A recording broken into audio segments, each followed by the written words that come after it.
Ini khusus kita bawa dua saksi ya, bukan ahli, saksi fakta yang akan memberikan keterangan yang mudah-mudahan meringankan Roy, Rismond dan Dr. Tifa. Pertama adalah Pak Yulianto.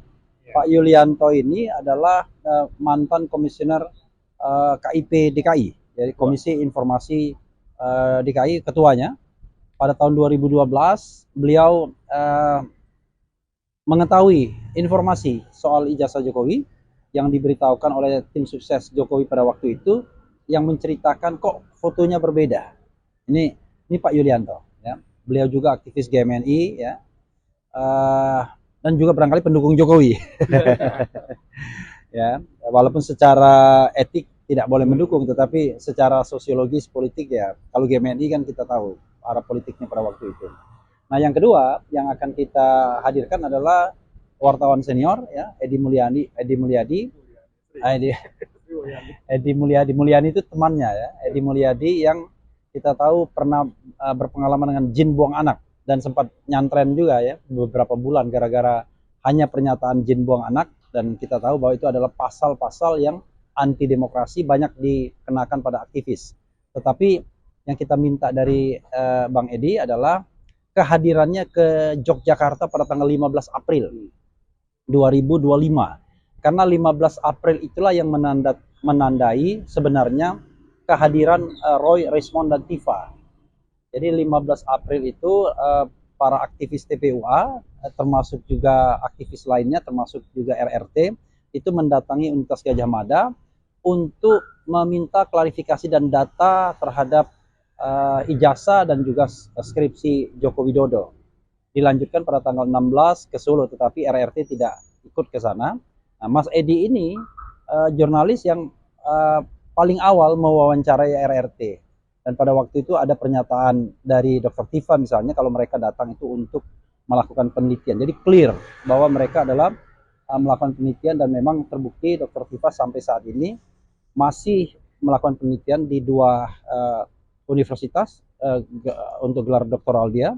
Di UI, di Universitas Indonesia dia mengambil gelar untuk fakultas kedokteran S3, dan kemudian di Unpad untuk Visipol.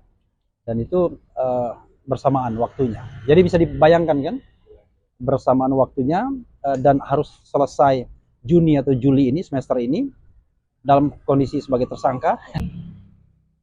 Kami yang mengkoordinir saksi dan ahli yang dipanggil atau yang kita ajukan di Polda Metro Jaya. Jadi ada dasar pengajuan saksi dan ahli yang tambahan ini, karena kita dengar sebelumnya ada P19 itu menekankan bahwa kita diperkenankan untuk bawa ahli dan saksi. Kemudian di KUHP baru pasal 39 ya, semua saksi ahli yang kita ajukan itu wajib diperiksa oleh penyidik.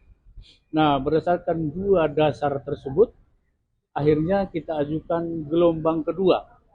Gelombang pertama kemarin, seperti rekan-rekan ketahui semua, 7 orang ahli semua, profesor dan 1 doktor sudah di BAP, di penyidik.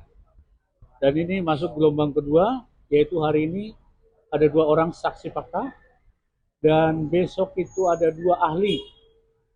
Tanggal 11, kemudian hari tanggal 12 itu ada 4 ahli yang luar biasa. Nah, untuk hari ini sudah jelas tadi dijelaskan oleh Profesor Refli Harun, dan yang sebelah kanan dan sebelah kiri, dan besok tuh ada 2 ahli yang sudah biasa berkecimpung di dalam KIP, Komisi Informasi Publik. Nah, untuk itu kita bawa mereka besok ke sini, dua-duanya ahli. Dan tanggal 12 ada 4 orang ahli lagi.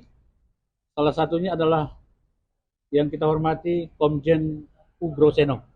Dan ini memang kita nantikan, kami spill dulu dari 6 ahli yang selain yang hari ini 2 saksi fakta, dan 6 orang lagi nanti kami spill satu yang memang menarik, yang kita tunggu-tunggu adalah Komjen Ugroseno, ahli kepolisian dan ahli hukum acara pidana.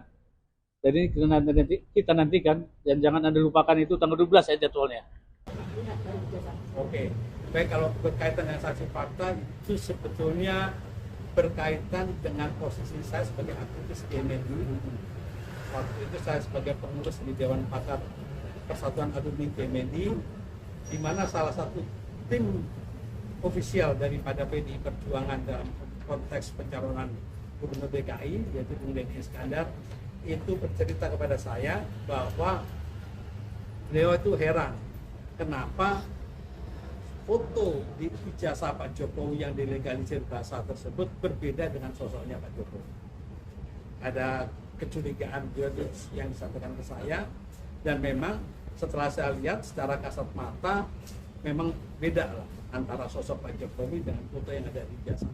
Tentunya kan kawan-kawan sudah melihat salinan ijazah yang sudah beredar di media massa, baik yang di-upload oleh Dian Sandi atau PSI, ataupun yang kemudian sempat ramai juga di berbagai media, kan ditunjukkan foto tersebut, sehingga sebetulnya secara kasat mata bisa kelihatan lah dari sisi itu apa sosok Pak Jokowi berbeda dengan foto yang ada di ijazah.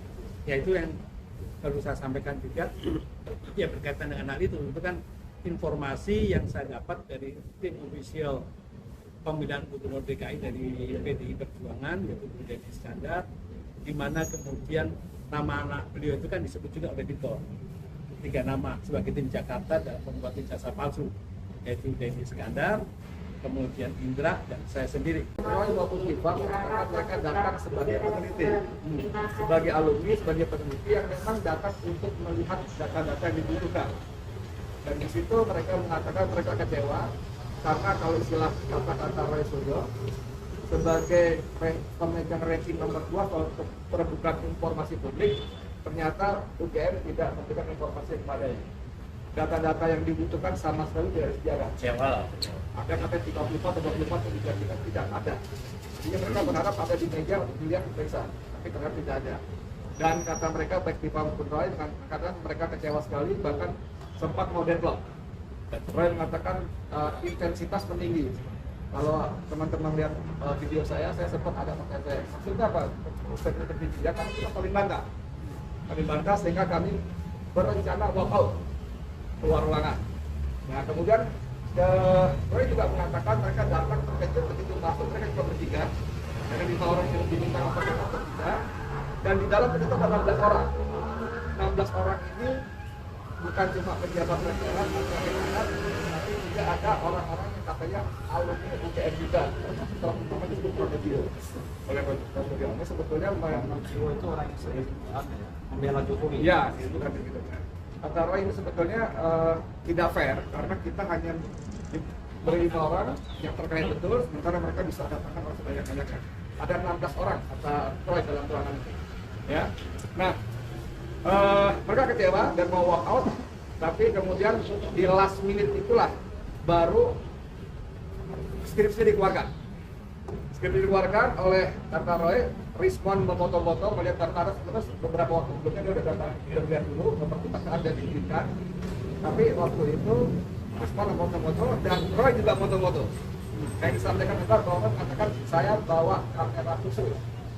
Jadi hasilnya lebih bagus sehingga bisa diketahui beberapa kejanggalan, misalnya soal uangnya, soal di lembar ijazah pada saat tidak ada nama-nama dosen. Yang paling penting tidak ada kasus hijau yang disebut-sebut sebagai dosen pemimpin atau dosen akademiknya. Seandainya nanti akan kita seperti itu.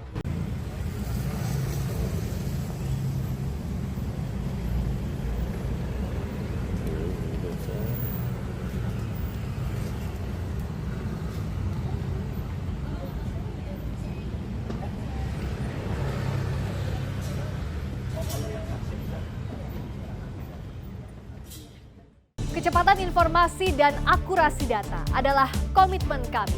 Satu langkah lebih dekat, satu langkah lebih terpercaya. Saksikan Sapa Indonesia Malam di Kompas TV Channel 11 di televisi Anda.